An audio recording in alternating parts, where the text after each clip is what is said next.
Seven, six, five, four, three, two, one. You'll never have the sacred stone. Oh, this you crazy mother.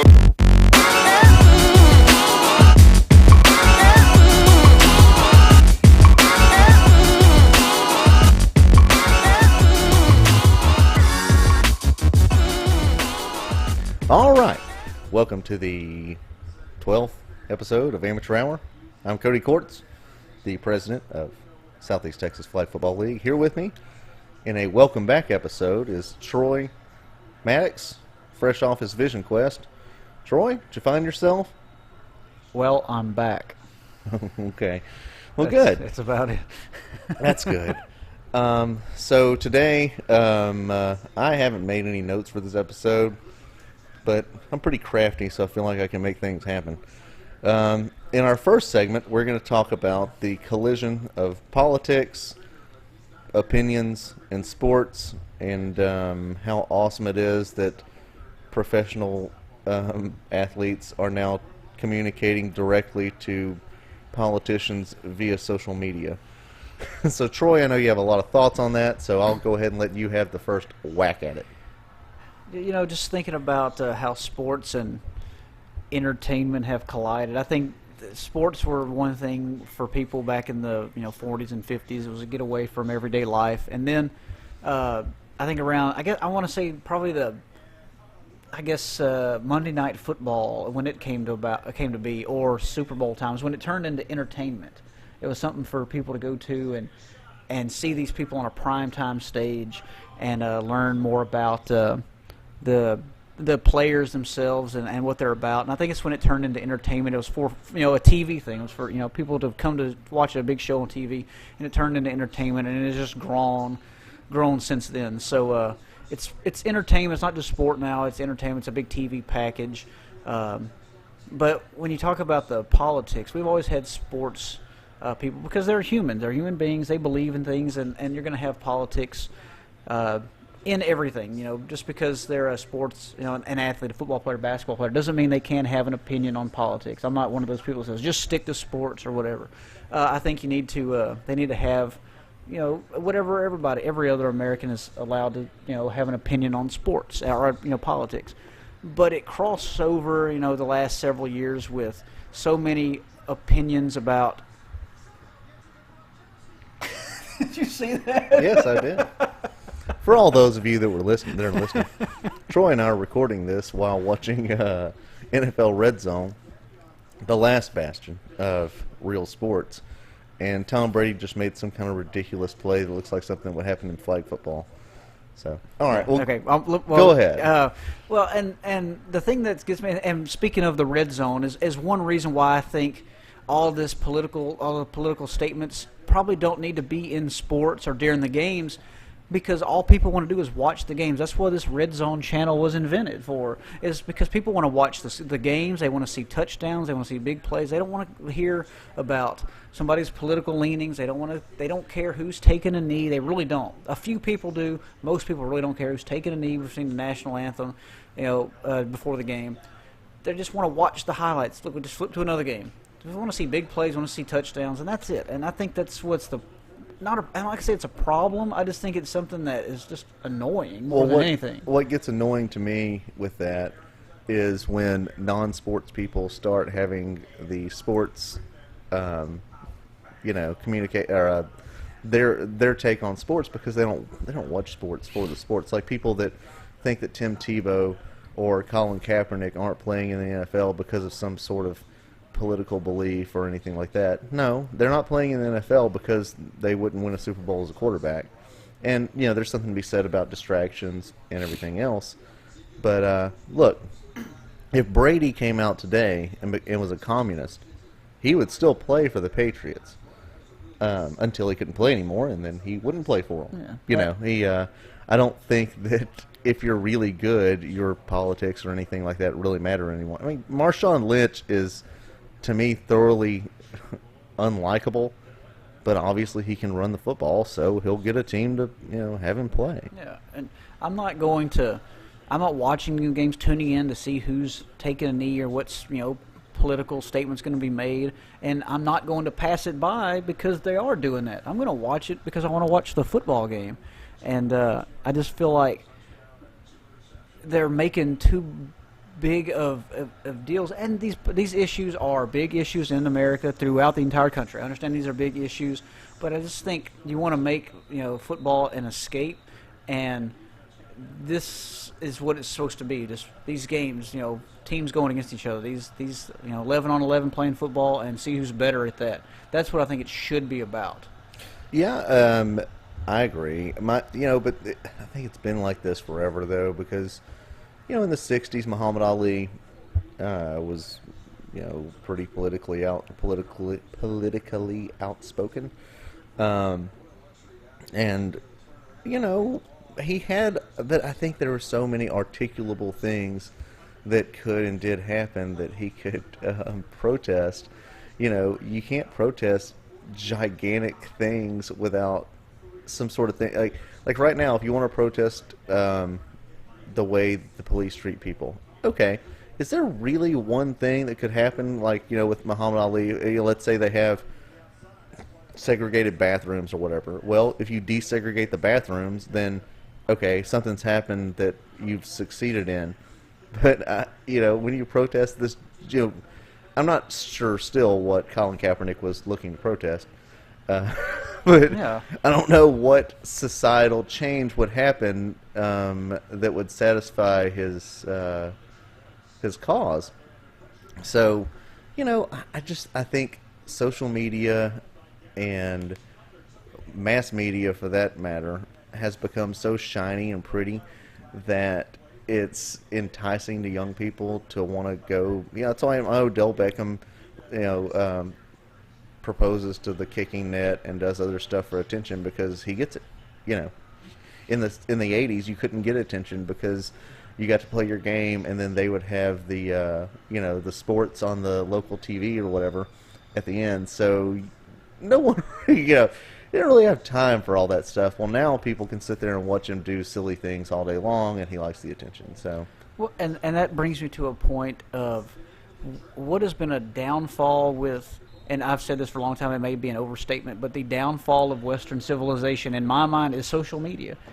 Everybody in America has an opinion and has earned that because you're a free American citizen, but everybody gets the opportunity to put it out there now, and that's...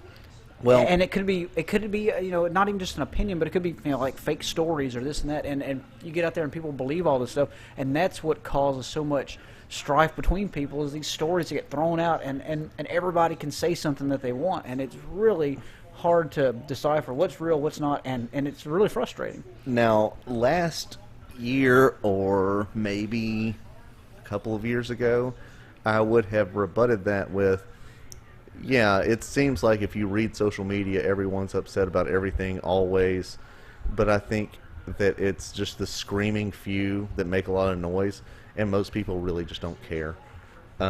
So I don't think it's nearly as big of a deal as people make it out to be.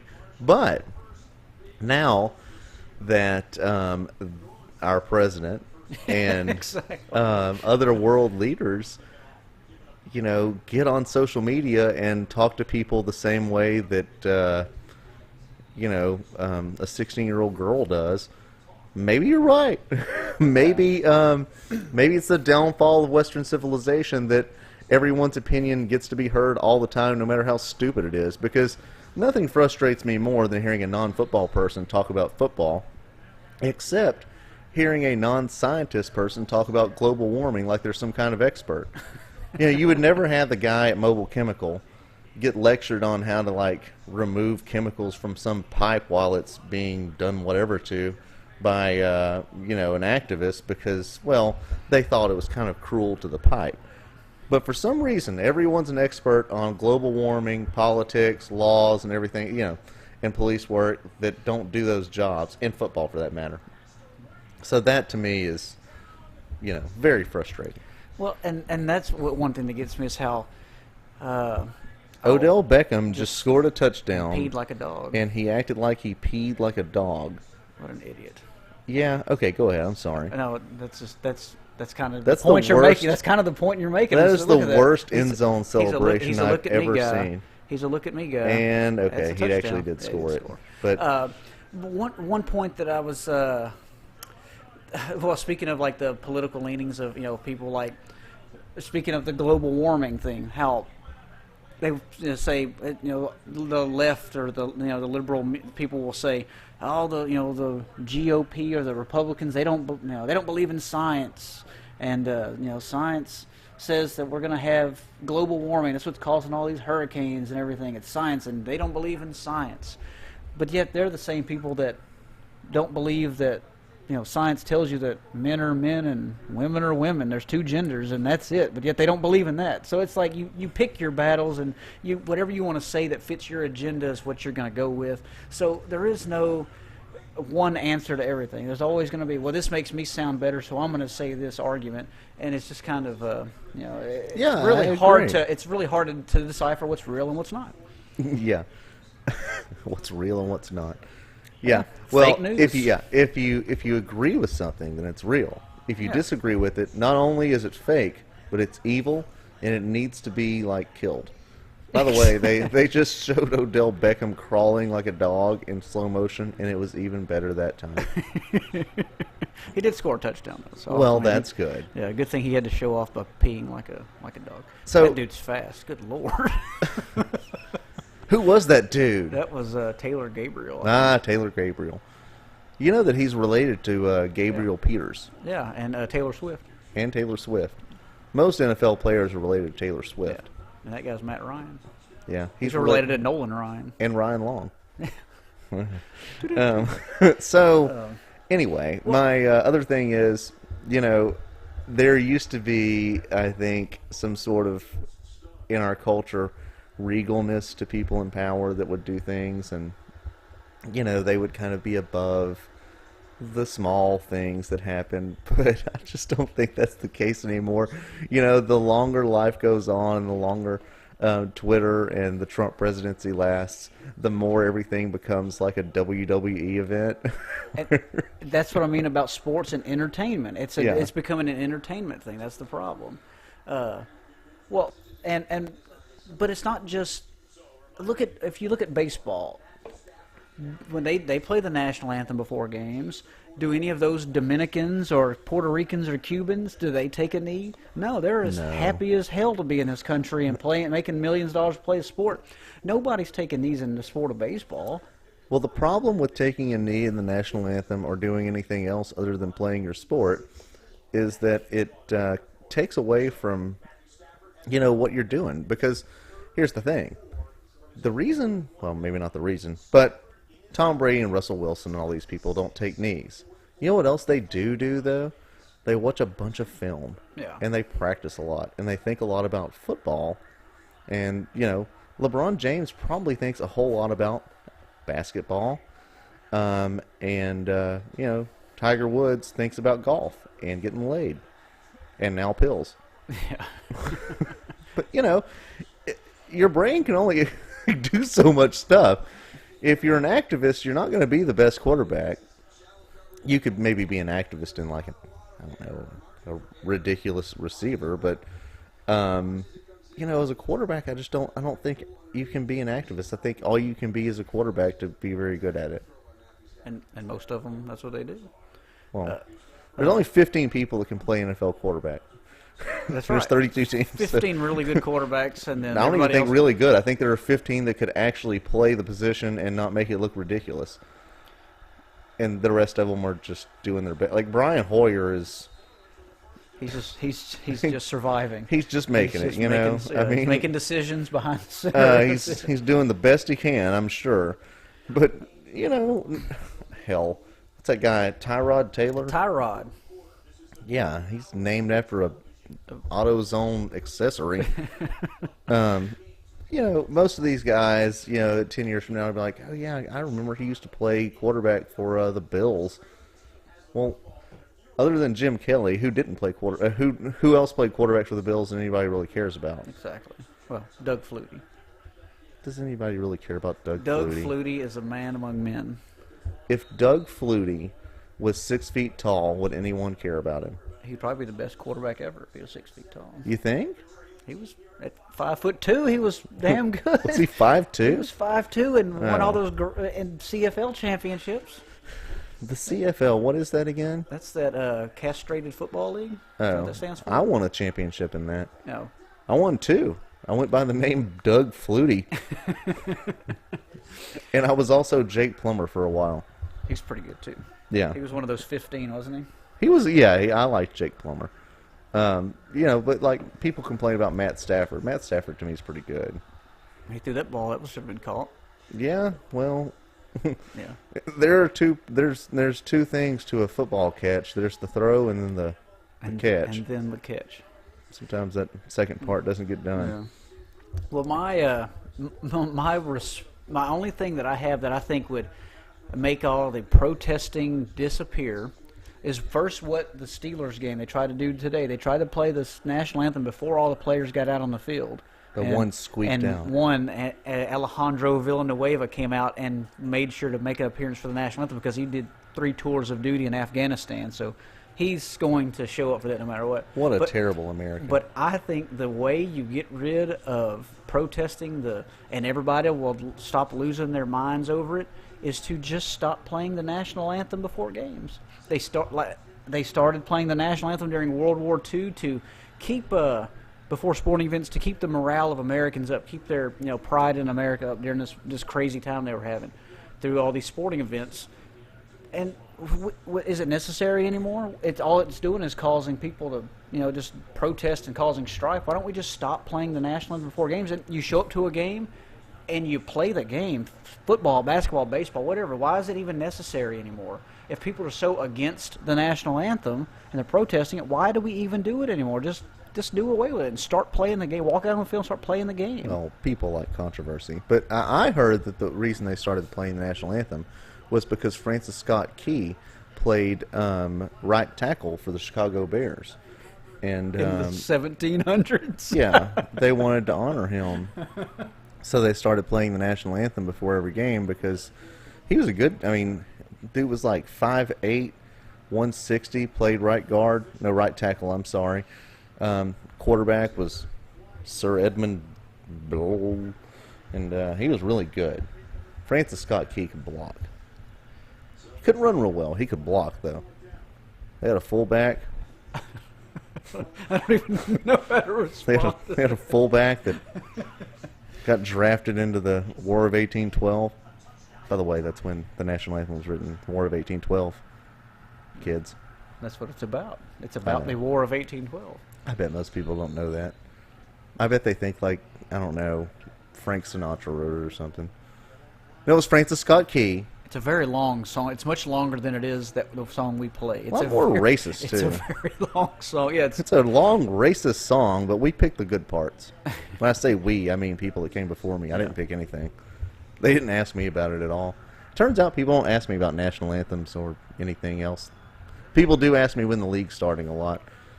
They ask me that constantly. So to answer that question, and to get this back to flag football at some level, the next league will begin on October 15th, 2017. You must sign up for the league by October 10th, 2017, and pay your money. It's a $150 per team. We lowered the cost because we know everyone is probably about broke right now. So that'll basically cover us enough to pay for the field and some shirts for the winners. And we will not be playing the national anthem before games, but we will be playing the entire guitar solo from Freebird before each game. We're gonna play. We're just gonna play whatever music we feel like before the games, and you can stand, sit, kneel, sit. We don't care at all. Dip, dive, duck, dodge. Just show up for your game on time, on time, and play football. And that's all we really ask. Yeah, if you guys could just show up and play, I don't care if you protest stuff or not. You could name your team some sort of horrible thing or do. I really don't care. If y'all will just show up and not yell at the refs so much, I'll be very happy. I don't know. Maybe bring me a case of beer or something. That'd be pretty cool. Yeah, why not? We take donations. Yeah, I'll drink beer. We're gonna make Hurricane Harvey T-shirts too to sell. How about that? Why don't we do that? No. Oh, okay. I hate that idea. No. Can we spell it hurricane? Hurricane and Okay. spelled Harvey. Yeah. Harvey. Well, anyway. Well, I'm thinking about, I'm going to order some coffee mugs, or I guess you could put anything in it you wanted, for Amateur Hour. And just to see if anyone ever listens to this, if someone sends me or puts a comment on YouTube or Facebook or Twitter, other than Troy, some sort of review, can be good, can be bad, you can say anything you want, and put the hashtag Amateur Hour on it, the first person to do that will receive a free coffee mug that says Amateur Hour on it, and it will come with no liquid in it. Mug Costanza. Is that a Seinfeld reference? Obviously. Oh, okay. All right, well, that's all I have about that topic. Do you have anything else? No, I think I said what I had been ranting about earlier. Good, so. good. That was good. Well, I feel like it went better in the car when we were talking about it earlier, but we did pretty well. Yeah. So stay tuned for the next segment where we'll talk about the top 3, according to me, and it'll be about the AFC North. Or as, what's his name, Chris Berman calls it, the Norris, AFC Norris. Is that what he says? I don't Do you know know. he's a coach now? Chris Berman? Yeah, he's a coach for some small college. Chris Berman? Hmm? Like, that's for real. The Raiders. I hate Chris Berman. All right, well, stay tuned. We'll be back.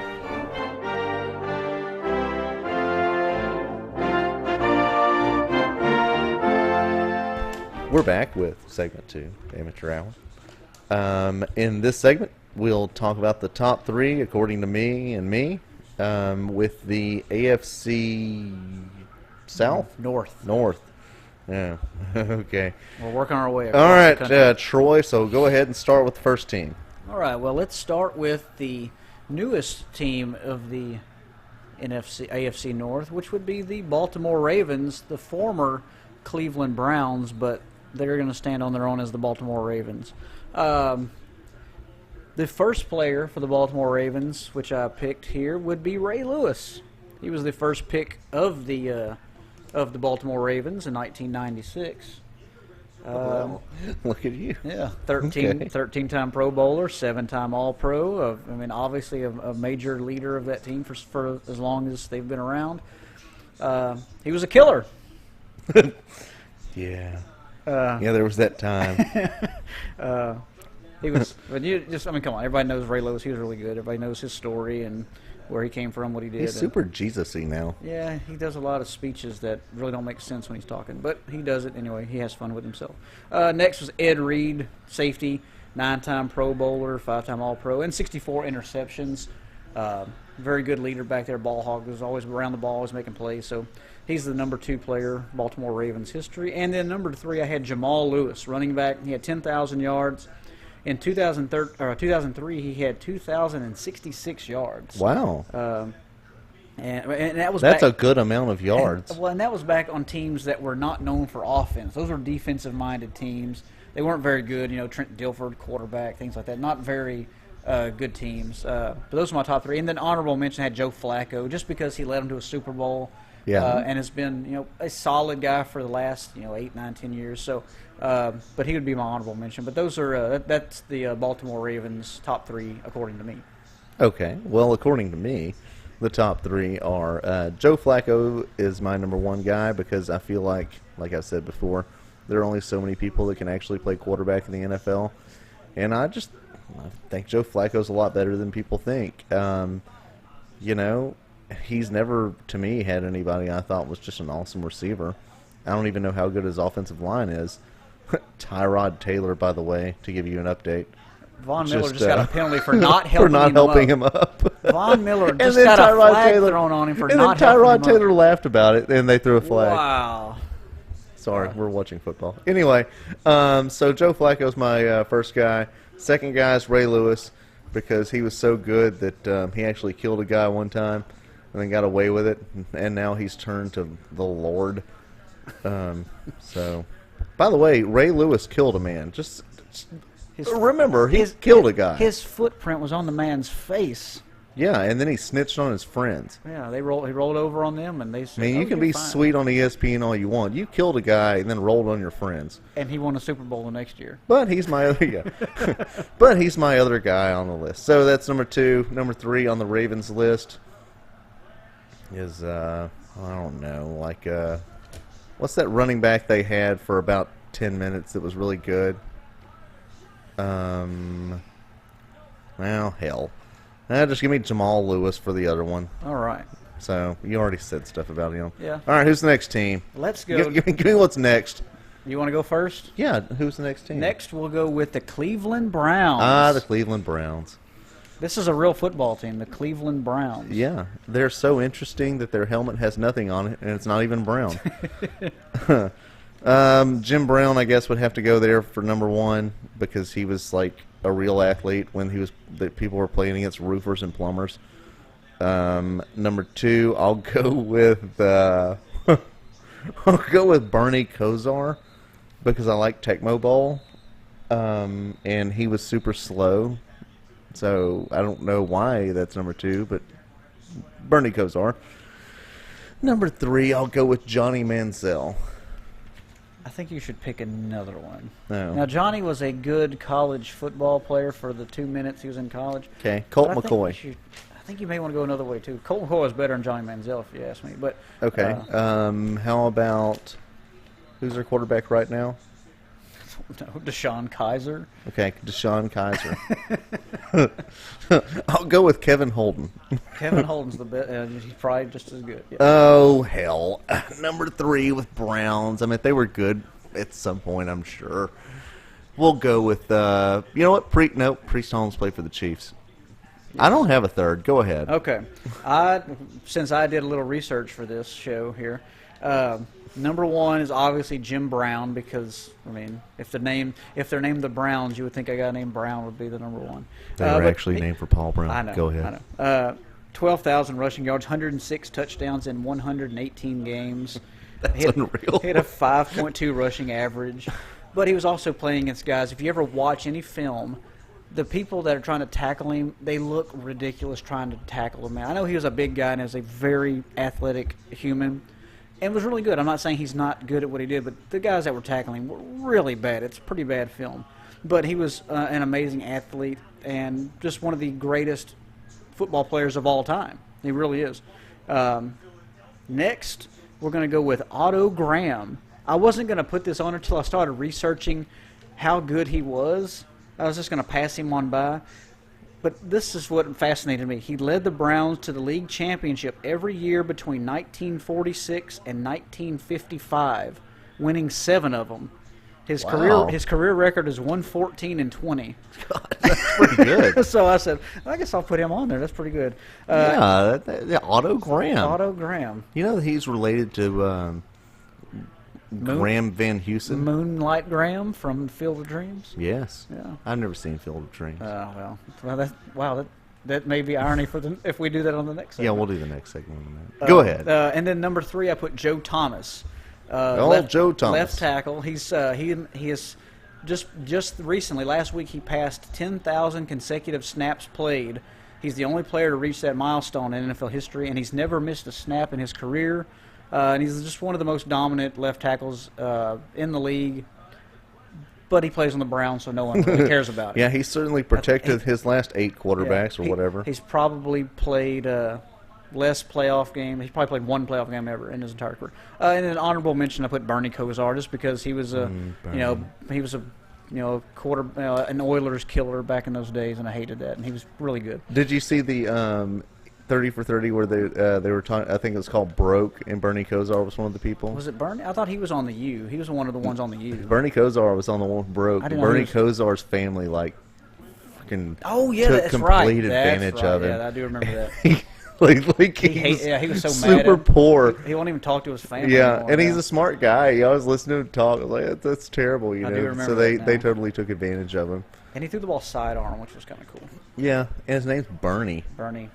Yeah. All right, who's next? Next is the Cincinnati Bengals. The Cincinnati Bengals, another orange team. All right, Well, you go. You know why they're orange? Because Paul Brown created the Cincinnati Bengals also. I actually did know that, Yeah. but I'm kind of embarrassed that I knew it. Okay, so go ahead. Go ahead. You Number can go one, first.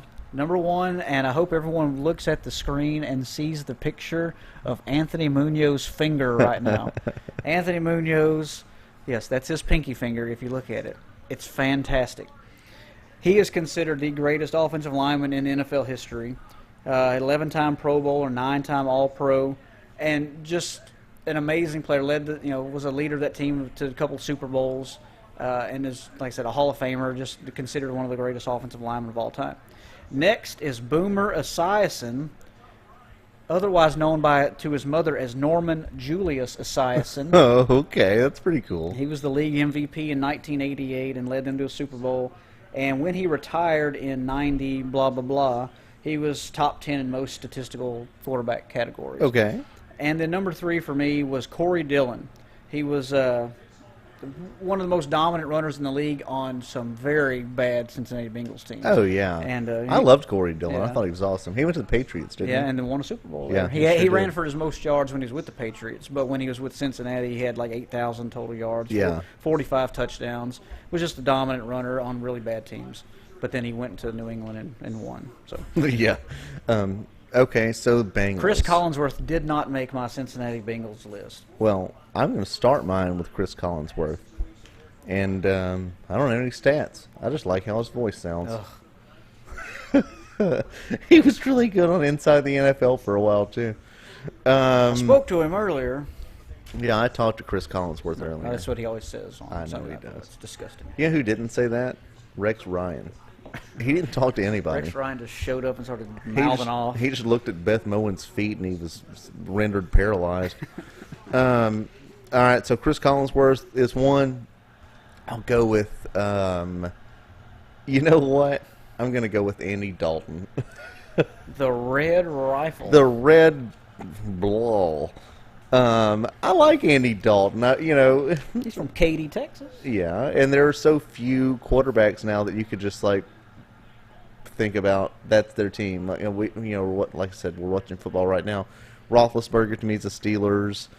Andy Dalton is the Bengals, and Aaron Rodgers is the Packers. So I'll give it to Andy Dalton. And then third on my list is Icky Woods, because you can't have a dance named after you without making my list. Hey, So there you the go. Icky Shuffle, that was one of the most creative things in NFL history right Well, there. it was much more creative than what Odell Beckham just did, which was act like a dog pissing. Yeah, that's not very creative. No, I guess it's creative. It's yeah, pretty stupid, it's though. I'm not sure how that celebrates the touchdown. He should have done like a female dog and pissed. That would have been even funnier. That would have Squatted been way awesome. down He and squatted, Put his like he was taint on the ground and started peeing. or like acting like a dog taking a dump. That would also like made me laugh a little bit. Okay, who's the next team? The fourth and final team, and this one was really hard for me. It's just like trying to find the top 3 Cowboys. There were so many. Is the Pittsburgh Steelers. Okay, Go Pittsburgh first. Steelers. I'm going to go with Terry Bradshaw. Okay. I watched old videos, Terry Bradshaw, and I like that he's not shy of throwing an interception. He reminds me a lot of Brett Favre, and there's something endearing about that to me. Number 2, I'll go with Jerome Bettis. I thought he was a different running back than everybody else, and I feel like he's a bit unsung because he was that way. He was a large person, and he was an interesting running back to me. I always liked watching him play. Number 3, I'll go with how about Jack Lambert, because he was just really cool. First of all, his name is awesome, and the first picture I pulled up when I was looking at this was him in his Steelers uniform. No teeth. And yeah, he had no teeth, but he had a rose in his mouth, which made me laugh. He was just a really mean son of a bitch, and I just kind of like that. And you could go on and on with honorable mentions and things like that, but those are my 3. So go ahead. I went on and on with honorable mentions, so I'm going to go through this. I'm not a big Okay. Steelers fan, but they just had so They many had a great lot of players. That's what was so awesome. So I went with number 1 was Mean Joe Green.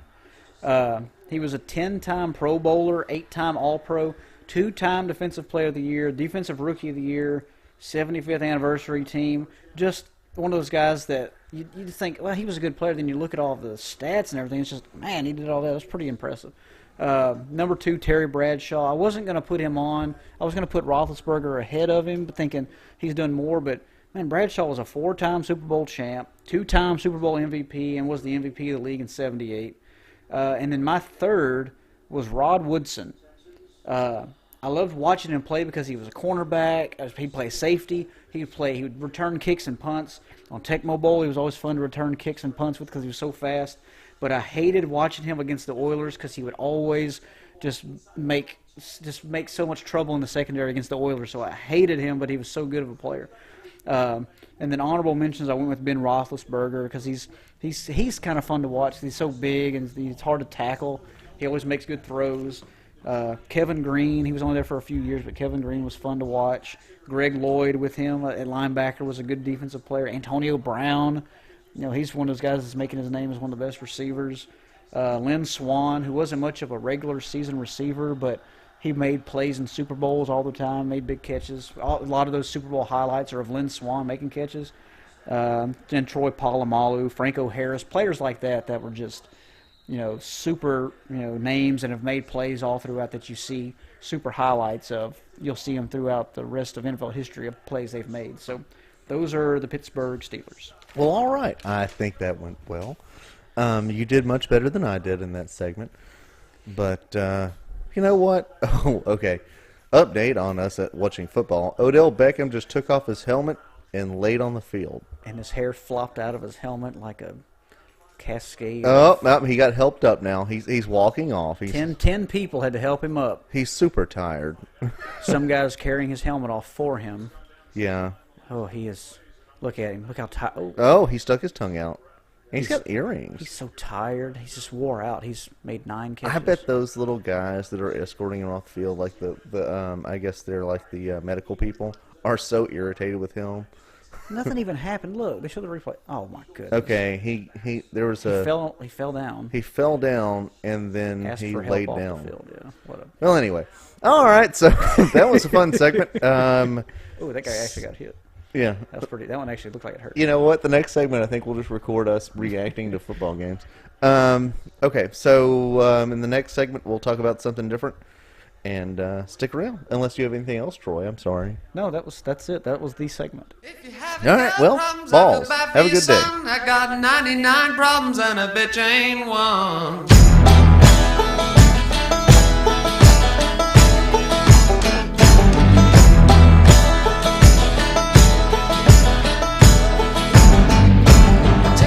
Welcome to the third segment of the podcast. In this thing, we're going to talk about rules we don't like. So, Troy, I know you have a lot to say about this subject. Go ahead. Rules in sports that I wish were eliminated or changed or otherwise dealt with. The reason why I thought about this was last night watching a game on, I think it was the ESPN, the late game. It was the UCLA and Stanford game.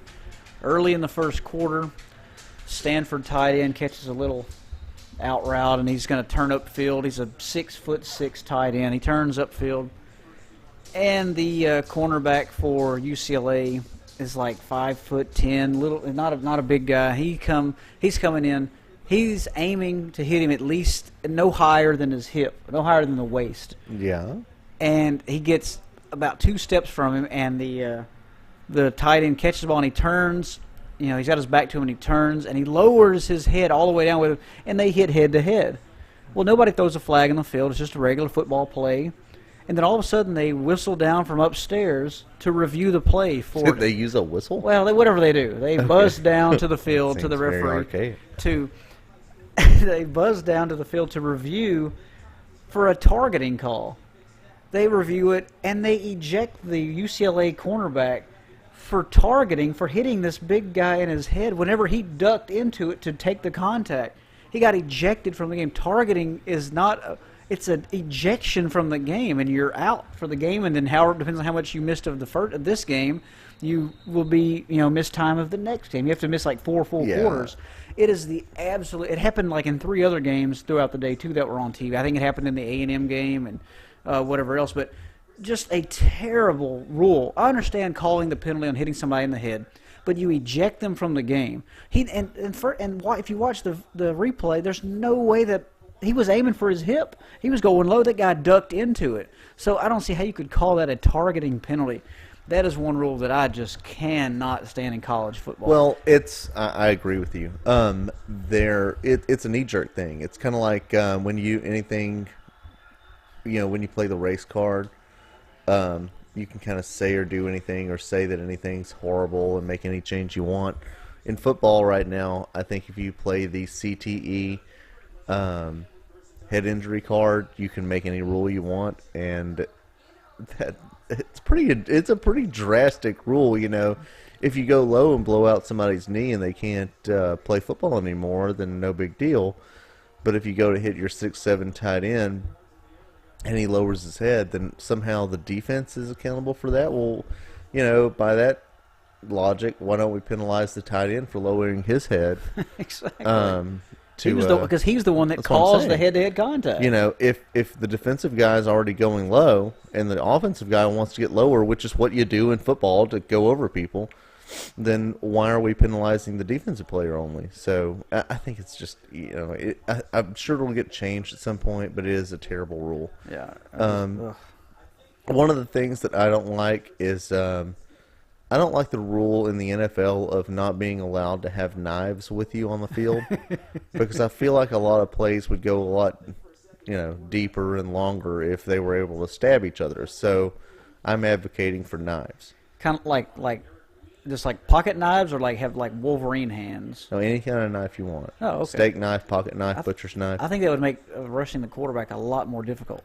Well, if offensive linemen all had just. I think that if you had a dagger, and you're a defensive lineman, and you got to the quarterback, it would make sacks much bloodier, and it would take quarterbacks way out of the game.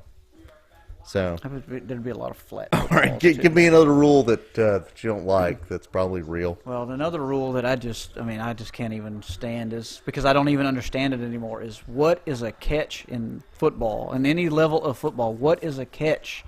We saw in what game was it? The Giants game where Sterling Shepard catches the ball in the end zone, takes 3 steps, and then falls to the ground at 5 yards out of bounds, and the ball bounces out of his hands, and they called it an incomplete. That was a 4th down play. They called it an incomplete. They sure did. And that was at the end of the half. He took 3 steps into the end zone, fell 5 yards out of bounds. The ball bounced out of his hands. They called it incomplete. That's the worst thing. Yeah, it's horrible. Des Bryant caught the ball several years ago. I mean, come on. I mean, it was just so ridiculous. For whatever reason, this makes me think of American law, because I think it was Ben Franklin who said that we would rather have 100 guilty men set free than have one innocent man in prison. Well, in the NFL, I think it's gone the opposite. It's like we would rather have 100 catches that are catches called incomplete than have one incompletion called a catch. I would rather I'd rather every now and then a catch that probably wasn't a catch just be called a catch because we want to move on with our lives, and it just looked like a catch. With that rule as well, and actually I have the rule right here. I'll go ahead and read it. It's a player makes a catch when he possesses the ball without the assistance of the ground or any other field accessory. He has the ball for long enough to take the ball to the bench, go home, take the ball to his bedroom, sleep, wake up with the ball, and then the next day take the ball to breakfast. That seems to me to be too much to expect out of a catch. But it's a very detailed rule. At least they've gone very detailed with it. So at this point, so now I know what the rule is. It's not it's not a catch until breakfast the next day, which needs to have mimosas. Oh, well. So, yeah. Every Monday morning needs a mimosa. Now, I don't like the rule in MMA that doesn't allow them to gouge eyes. I mean, when I watch a fight, I want to see someone's eye fall out of their head.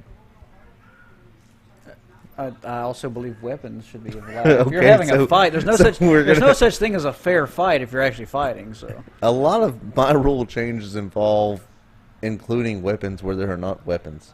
All right, so go ahead with your next rule there, Troy. Another one. We're going to move on to another sport.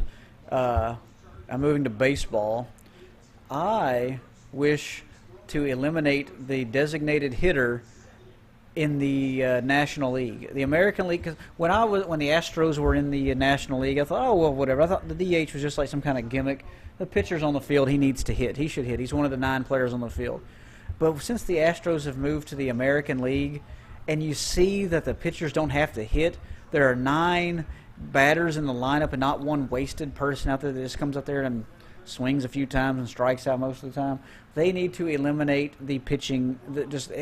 Make sure install the DH all throughout baseball. There don't need to be pitchers hitting. They don't ever practice hitting. They don't work on that, so they don't need to be in the game trying to swing the bat. So that needs to be eliminated from the game, is having pitchers bat for themselves. Well, I agree with you, but I'd take it a step further. I think in baseball they just need to go ahead and cut it down from 162 games to 0, and not have baseball happen.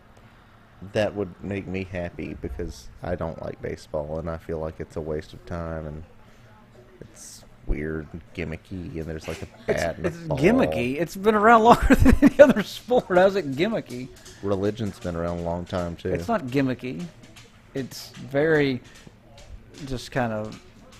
I mean, I guess you could say fake, look. but it's not. It's not gimmicky. Okay, I won't get crazy with that, but baseball's so stupid. All right, give me another one. Well, what's another rule that you don't like? Do you want the batters to have weapons? No, I don't want there to be batters or pitchers or basemen or whatever they call those people. I don't want there to be that Baseman? sort. Baseman. Baseman. You have no idea what's going on. First baseman. Second baseman. Okay. I played right field when I was in Little League. Which meant you were terrible at baseball. I was not good at it. I hated it. It was a stupid sport. All right, give me to something that I like. What's another rule? What about icing in hockey? Do you think they should? Yeah, they should stop bringing icing onto the ring. Yeah, Stop it's really that. inconvenient. Yeah, it's really tasty though. It gets ants everywhere. Yeah, I don't know about that. How about in basketball, the continuation rule? You get fouled, you take 10 more steps and throw up a shot, and it counts as getting fouled, and it's a shot foul. I think the continuation rule is terrible in basketball. You get fouled, it should be where it is, and then you're either you get the ball out of bounds, or if you're in the process of shooting, get a shooting foul. But most time they're not in the process of shooting. But yeah, to me, and tell me if I'm wrong, I think you're like me with rules. When it goes against the natural flow and the logic of what's going on, it's you kind of have a problem with it. Kind of like in the NFL when it looks so much like a catch that you can't help but think to yourself, that's just a catch. And when it goes against your logic and what common sense says about the rule, you're like kind of lost. And I think that's the same with baseball when you're talking about a DH, in one league and not the other leagues. Like, yeah, I'd rather see people that watch baseball at least. I'm sure would rather see an actual person that can bat rather than your pitcher. And then in basketball, it's like, okay, if you're fouled, you're fouled. That's where you stop. No big deal. So I think when they try to add all these things in, it makes the sport seem so less natural that it turns people off. Yeah, it's not fun to watch, especially when you do the foul. You want to have the bad free throw shooter shoot all the free throws at the end of the half. You don't like the hack-a-shack I don't thing? like that. That's not a rule though. That's an exploitation. Yeah, of the that's rules. what I'm saying. So I think whoever gets fouled, the team should be able to either choose who shoots the free throw, whoever's on the court, or you just get the ball out of bounds. I don't think it should just be, we fouled him. He's 20 feet away from the ball. We're going to foul him, and he gets to shoot. Well, this could once again be solved by knives. Yeah. You could give the guy who got fouled a knife, and he gets to stab the fouler. Nobody shoots free throws, but somebody dies. I like it. Okay. Because I hate people. Yeah, I know. One rule that would actually help me watch a sport. I don't watch soccer for any reason, but this would probably help me. It would probably at least bring me to soccer. Is the Knives. Knives. They need a lot of knives. Okay. Well, the fact that, first of all, they can't use their hands for any reason. Maybe like on balls that are up in the air, like when the ball's flying, at least let them go up and catch the ball with their hands to put it on the ground to kick it instead of trying to jump up and hit it with your stupid head and bounce it around. Yeah. That's so stupid. And some guy gets kicked in the face because he's going up with his foot. So at least go up and grab it and put it down. But that's not my main thing is the timing. The clock counts up from 0. I don't understand why and it doesn't stop. Like if there's an injury, the clock doesn't stop. They just, instead of stopping the clock and then letting the guy get off the field or whatever and letting him come back, they just let the clock run. And then at the end of the time frame, instead of the clock stopping, it's just this arbitrary time at the end, and then it's like the referee will just play. Okay, that's enough time. We're done. All right, I think that's enough, guys. Yeah, it just goes, and there's just the clock. Just count down from 0. Or count down from whatever 90 minutes. Count down from that, and stop the clock when somebody gets hurt. Call timeout. Use it, but instead of just random time, it just runs and runs and runs, and then it'll be like 95 minutes going by, and the game's been over for 5 minutes, but the clock's still running, and the ref just goes, "All right, I feel like the game's been done. That's it." Yeah, it's really stupid. I also, with soccer, I find it odd that they do the little card thing. The ref has to have an attitude when he gives you his card. He's like, red. I don't really know what they mean. But, in like basketball, they just blow a whistle, or in football, they throw a flag. In baseball, they like chest bump each other and kick sand or do whatever. They do this. They do that. Oh, okay, yeah. So, in soccer, though, their penalties are so dramatic and personal to me, just like their little injuries. Like, when they get hurt, they have to, like, cry for a while and do stuff. Like, guys, can't you just kind of be manly for just a few minutes? Like, does everything have to be so dramatic? It is a very soft sport. I mean, oh, man. Yes. Yes, it is. Well, that's all I have about any of that. Any more rules? I think those were most of the ones that I. Do you have any dog show rules? They're pretty strict. Well, they don't let you. They don't let you touch the dogs in weird ways. I mean, you get to certain breeds aren't allowed in because they're just too fancy too or something. I don't know what trashy. they are. Yeah, just because a dog is 3 different breeds doesn't mean he can't be in one of them. They don't have a mutt division. Yeah. Bastards. Toby's not allowed in it because dapple dachshunds are not a breed in the dog show or whatever, so he would not win any awards. I tried to enter my son in one, and they said that humans were not allowed. So we're currently doing a lawsuit. He's whining in there because the Giants lost. Look at him. He's just whining. That'll happen. My son is now upset that the Giants lost on a 61-yard field goal, which was pretty cool. Well. All right, well, that's all I have for today. Troy, any closing words? Nope. I'm glad to be back on the show here, and I'm getting fired up for the football season. I'm ready to play, my friend. Well, good. Anyone who wants to sign up, just send us an email, and we'll make it happen. So you guys have a great day, and happy, I don't know, like whatever day I post this. Take it easy. Good luck.